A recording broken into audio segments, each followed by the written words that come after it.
রাজ্যের বন্যা পরিস্থিতি নিয়ে প্রাক্তন মুখ্যমন্ত্রী মানিক সরকারের গুরুত্বপূর্ণ বক্তব্য শুনুন। থাকুন নিউজ ত্রিপুরা ওয়ান চ্যানেলের সাথে।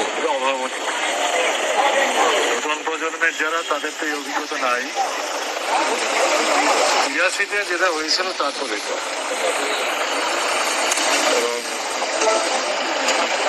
ক্ষয়ক্ষতি যদিও সরকার প্রাথমিক হিসাব করছে, কিন্তু এটা চূড়ান্ত মনে করার কারণ সময় যাবে, জল নামবে, ক্ষয়ক্ষতির পরিমাণ বাড়বে। কিন্তু আমাদের এই মুহূর্তে মূল বক্তব্য হচ্ছে যাদের মানে এখনো ক্যাম্পে থাকতে হচ্ছে, তাদের খাওয়া দাওয়া, স্যানিটেশন, শিশু, তাদের খাদ্য, এগুলো দেখতে হবে।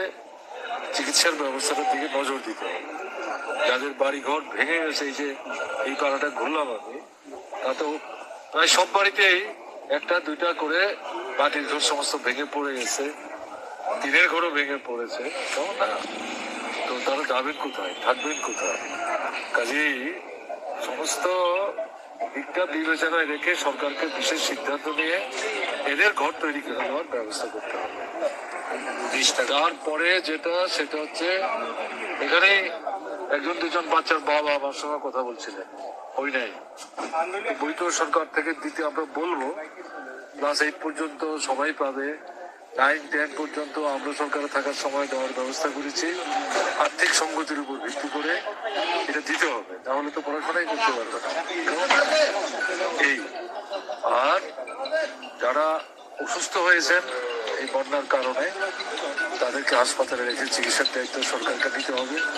যারা মারা গেছে, শুনলাম এখানে হার্ট ফেল করেছেন, যাই হোক, এই পরিবারে যদি উপার্জন করার আর কোনো লোক না থাকে, অথচ উপার্জনশীল লোক আছেন, তাদেরকে সরকার থেকে আয় উপার্জনের একটা নিশ্চিত ব্যবস্থা করতে হবে, নাহলে তো হবে না।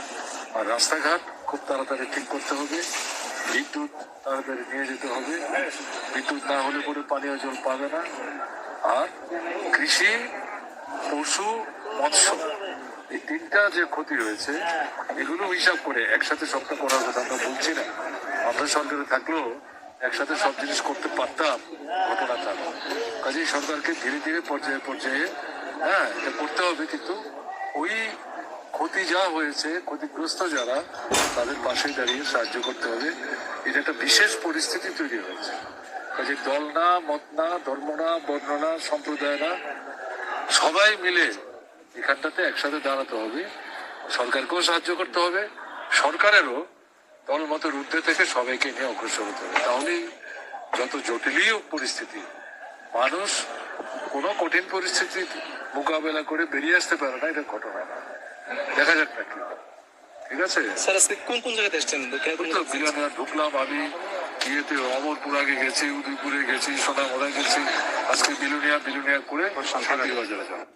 শুনলেন প্রাক্তন মুখ্যমন্ত্রী মাননীয় মানিক সরকারের এক্সক্লুসিভ বক্তব্য। বন্যা দুর্গতদের সমস্ত বিষয়গুলো তিনি দেখেছেন, তিনি সমস্ত জায়গা ঘুরেছেন, বিলোনিয়া, শান্তিরবাজার, অমরপুর, সোনামুড়া, সব জায়গায় গেলেন। তিনি বন্যা দুর্গতদের সাথে কথা বলেছেন, রাজ্য সরকারকে বলছেন যে রাজ্য সরকারের প্রতি দৃষ্টি আকর্ষণ করেছেন যে সমস্ত সহযোগিতা করতে হবে, শিক্ষা, স্বাস্থ্য, সমস্ত দিকটা দেখতে হবে। যাদের পরিবারের সব কিছু চলে গেছে, মারা গেছে, তাদের পরিবারকে চাকরি দিতে হবে, এবং যারা হারিয়েছে সব কিছু, তাদেরকে সমস্ত দিক থেকে সাহায্য করতে হবে। প্রাক্তন মুখ্যমন্ত্রী মানিক সরকার তিনি বলছেন যে তারাও যদি এখন সরকারে থাকতেন, তাহলেও তো সব কিছু করা সম্ভব নয়, সরকারকে সাহায্য করতে হবে। সরকারের বাইরে গিয়েও যার যেখান থেকে যতটা সম্ভব সেটা তাদেরকে সাহায্য করতে হবে, সবাইকে এগিয়ে আসার কথা বলছেন। এবং প্রাক্তন মুখ্যমন্ত্রী মানিক সরকার আমাদের রাজ্যের অত্যন্ত গুরুত্বপূর্ণ এবং দায়িত্বশীল, তার হাতে 20টি বছর ছিল। তিনি জানেন রাজ্যের সমস্ত এলাকা, সমস্ত গ্রাম, সমস্ত মানুষের সম্পর্কে তার চেয়ে ভালো বোঝার মতো কতজন আছেন তো আমার জানা নেই। তো এই মানুষটির যখন একটা কথা বলেন, এই যে মানুষটি যখন একটা সাজেশন দেন, সেটা যে কতটা গুরুত্বপূর্ণ সেটা বলার আর আপনার ভাষা থাকবে না। কারণ এই মানুষটি এ রাজ্যের 20টা বছর মুখ্যমন্ত্রী ছিলেন, 1-2 বছর নয়। অর্থাৎ এই 20 বছরে তিনি রাজ্যের সমস্ত কিছু দেখেছেন, উন্নয়ন দেখেছেন, অবনয়ন দেখেছেন, সমস্ত কিছু তিনি দেখেছেন। তিনি বলেছেন নতুন প্রজন্ম যারা রয়েছে বা আমরা যারা রয়েছি, আমরা হয়তো 93-82 বন্যা দেখি নাই, 88 বন্যা দেখি নাই, কিন্তু তিনি তো দেখেছেন, তিনি তো সব কিছু জানেন, বুঝেন। অর্থাৎ তার উপর যে মানুষের কতটা আস্থা ভরসা, 20 বছর ধরে তার হাতে রাজ্যের চাবি দিয়েছিল মানুষ, মুখ্যমন্ত্রী হিসাবে তিনি দায়িত্ব পালন করেছেন।